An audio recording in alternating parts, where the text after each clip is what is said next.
โอเคสบายดีเนาะมื้อนี้ค่อยจะมาแนะนำการโหลดเพลงใน YouTube เนาะก็คือโหลด MP4 ใน YouTube โดยโทรศัพท์เนาะโอเคคนอื่นหมดก็ต้องมีโปรแกรมอินเทอร์เน็ตเนาะในที่นี้ค่อยจะใช้โปรแกรมตัวนี้เนาะอินเทอร์เน็ตตัวนี้สำหรับ Samsung มันจะมากับเครื่องเนาะสำหรับเครื่องอื่นที่เป็น Android ที่บ่มีแอปตัวนี้ก็สามารถเข้าไปโหลดใน Play Store ได้เนาะโอเคเข้าไปที่โปรแกรมนี้เลยหลังจากนั้นก็พิมพ์คำว่า www.youtube.com แล้วก็โอเคเข้าไปเพื่อไปหาหน้าต่างเว็บไซต์ของ YouTube เนาะโอเคหลังจากเข้ามาฮอดหน้าต่างของ YouTube แล้วเราก็สามารถเสิร์ชเพลงแล้วก็เลือกเพลงที่เราต้องการดาวน์โหลดได้เนาะแต่ในที่นี้ค่อยจะเลือกเอาเพลงใครคนนั้นเพลงตัวนี้ก็ได้เนาะที่การเสิร์ชโอเคหลังจากที่เลือกเพลงที่ต้องการดาวน์โหลดเป็นที่เรียบร้อยแล้วโอเคเพลงนี้เนาะสำหรับวิธีการดาวน์โหลดก็คือสังเกตเบิ่งอยู่ถึงสุดนี่เนาะตัวบนพื้นสีแดงนี่ตัวคำว่า www.youtube.com นี่เนาะให้คลิกเข้าไปบาทหนึ่งหลังจากนั้นมาเลื่อนไปข้างหน้าสุดจนจำเนาะแล้วมาสังเกตจุดคำว่า www.youtube.com นี่เนาะให้คลิกใส่ทางหน้าของคำว่า YouTube นี่เนาะทางหน้าของตัว Y นี่เลยเลื่อนมาโอเคมาทางหน้าของตัว Y หลังจากนั้นให้ลบออกหมดเลยสำหรับทางหน้าของตัว Y นี่ลบจนหมดเลยเหลือคำว่า youtube.com แล้วก็ ตามโดยแหล่งที่มาของวิดีโอประมาณนี้เนาะที่มาของวิดีโอนี่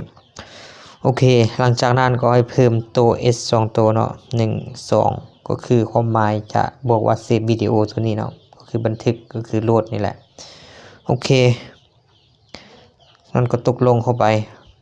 ขั้นตอนนี้ก็คือรอทายมันดาวน์โหลดเข้าไปหาหน้าต่างที่เราจะดาวน์โหลดเนาะโอเคมีแต่รอท่าโอเคสังเกตเบิ่งว่ามันจะขึ้นมาหน้าต่างตัวนี้เนาะให้ดาวน์โหลดก็กดดาวน์โหลดไปเลยโอเคหน้าต่างนี้ก็มีแต่รอท่าเนาะสังเกตเบิ่งมันจะเขียนว่าดาวน์โหลดอยู่รูปนี้เนาะแล้วมันก็จะดาวน์โหลดขึ้นมาเทิงนี่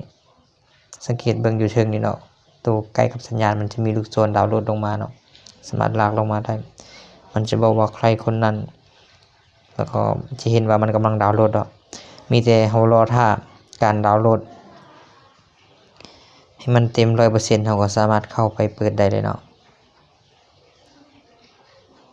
จะไวหรือช้าก็ขึ้นกับเน็ตของแต่ละคนเนาะแล้วก็ขึ้นกับ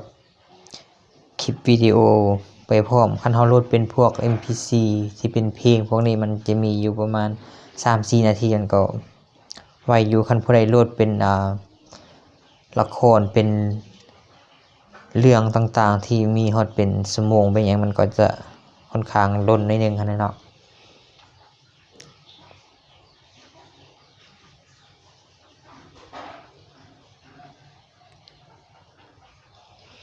โอเคสังเกตเบิ่งว่ามันโหลดได้เรียบร้อยแล้วเนาะดาวน์โหลดไฟล์แล้วโอเคก็คือมันดาวน์โหลดสำเร็จแล้วสามารถเข้าไปเบิ่งได้เลยมันจะถามว่าเปิดด้วยโปรแกรมใดค่อยจะเปิดด้วยโปรแกรมตัวนี้